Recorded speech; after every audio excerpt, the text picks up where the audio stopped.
Chris, speak on it. Y'all be thinking that people be out here for play.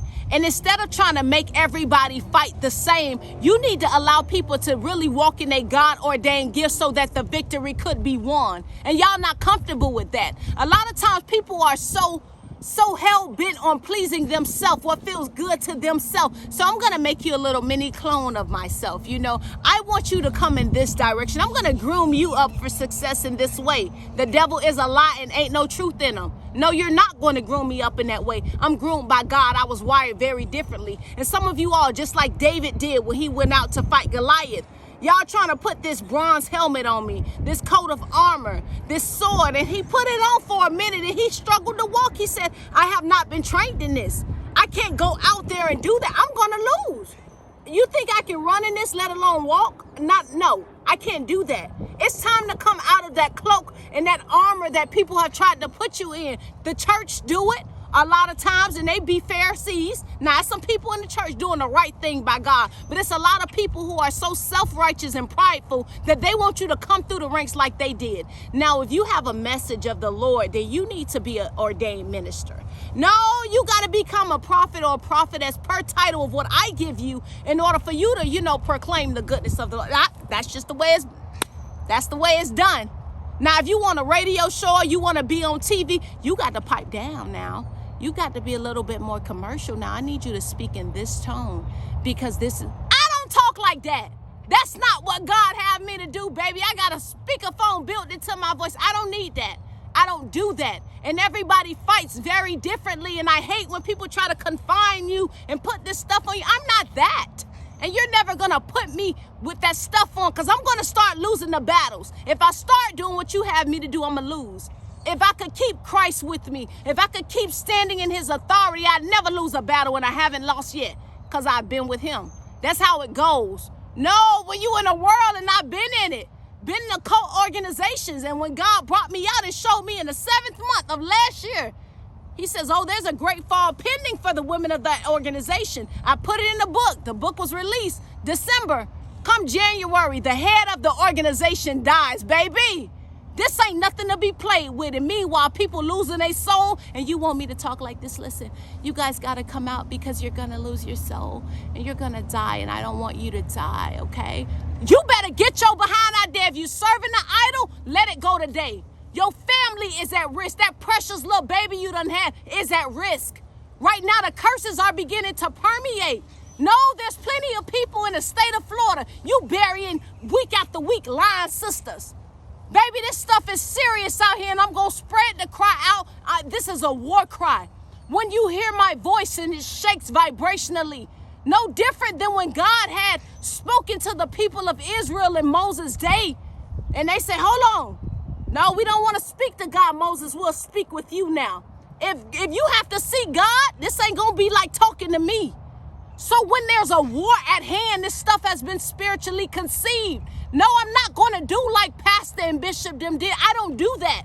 But at the same time, I've been there. I've done it. Come out while there is still time.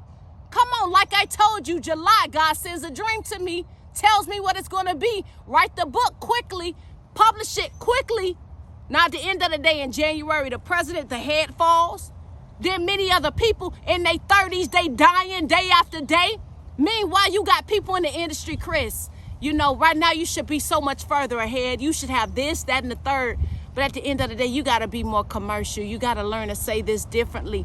I'm just getting started. This just starting to fire up because there's a war at hand. And I'm not going to be caught with y'all. Y'all could give me some money. You could give me a TV or a radio show, but you cannot give me salvation. I'm living this life to live again. If I die over here, I'm lifting my eyes with Christ. I can't wait to meet him. Y'all have nothing to offer me. And some of you, if you would just get that in your mind, I'm a soldier. I was bred differently than my mama. I was bred differently than my daddy. I don't have to fit in this family. We called to come from out amongst them. Come out.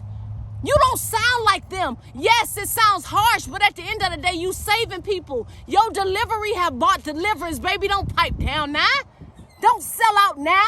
You too close to glory. This thing finna blow up. This Sodom and Gomorrah out here. You got women marrying women, men marrying men. This stuff is serious out here, and you want somebody to, it's a code red, it's a code blue. Now, if it was your loved one, And there was a doctor that if you would have said that a little bit louder and with a little bit more urgency, he would have got up from the cafeteria to go save that person's life. But you on the loudspeaker, it's a code red. Think about it.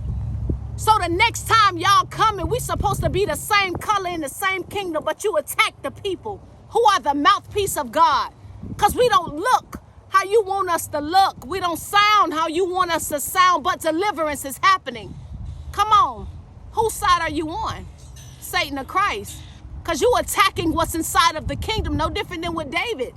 His brother said, what you doing here? You just want to see the battle. I know the evil in your heart, baby. You ain't know it was a king rising, though. You ain't know you talking crazy. He came here to give you some bread. He came here to give you some grain per his father's request. He was a servant. He was coming to do what he needed to do. But in that, he heard a word and said, hold up. Now, is somebody talking and trying to defy God? Oh, hold up. The same God that allowed me to get the sheep from the lion in the bear's mouth is the same God that's going to allow me to defeat this giant, this uncircumcised Philistine. And at the end of the day, when this Philistine Goliath was in front of him, he said, y'all brought this little pretty boy to defeat me, the champion? This who y'all bring up? This the best of the men that you got? No. David said, I'm going to take your head. Y'all going to be our service. And then your people, I'm going to feed their body to the birds, period. And y'all be thinking that the people of God supposed to be talking so lightly. This is war. This is wartime. Vibrationally, there's a war cry that has to be let out. I'm not piping down. And each and every one of you that's encouraged by God, from the youngest to the oldest. David technically wasn't even qualified. They said, you too young. You just a boy. You ain't even supposed to be getting out here to do this.